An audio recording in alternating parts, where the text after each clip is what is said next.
Unbox tayo ng gift ko. Yan. Birthday gift. Yan yung box niya. Binuksan ko na. In-order ko siya sa Dior mismo. May extra siyang bag. Paper bag. Pansin na natin ito. Yan. And hindi lang to. So, meron din akong Chanel. So, ayan. Isang pirasa lang itong Chanel ko. Ang kanilang Les Beige Woody Blush. Yung Water Fresh. So, ito is light peach. Binili ko pa ito ng bakasyon sa Pinas. Ayan. Sa Rustans. Isang pirasa naman. Open na natin yung ating Dior.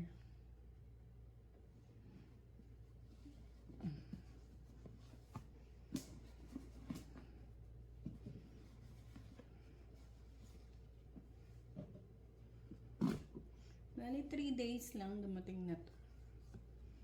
So, ayan. Yung kanyang meron pang Dior na ano, na sticker. Ayokong sirain. Ayan. Kasi mahilig ako dito sa mga sticker na to. Ano. So, ayan. Ang cute. Meron silang pouch. And, ano to? Ito yata yung mga free. Ayan. Woody Farpam na Sakura. Ang bango-bango nito. And, yung Grace Dior. And, meron din Dior Prestige La Creme. Nagtanong ako nito, grabe yung parang maliit na bote lang is nasa 2,000 reals yata. Yan. Yan natin dito. Yan. Itong Skin Perfect. Stick foundation.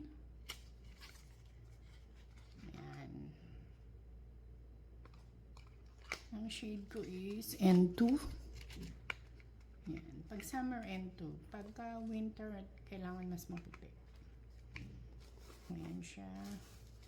And then, yung Backstage Rosy Glow na blush. Ayan. Ano to?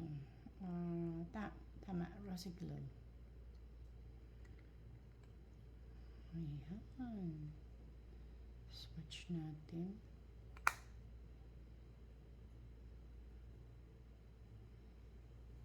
Ang ganda. Ayan. Bali, 4 item lang naman yung binili ko. And then, itong Dior Addict Lip Maximizer.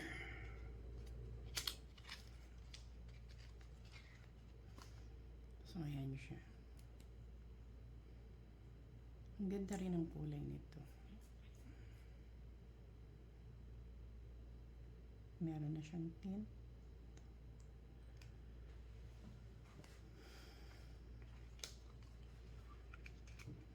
And, syempre, yung J'adore Intense. Ayan. Ito is 100 ml. So, ayan. Hindi ko na muna siya bubuksan.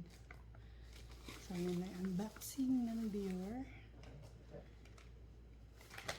Lalagay ko na lang muna siya dito ulit. And, isasama ko na rin itong aking Chanel.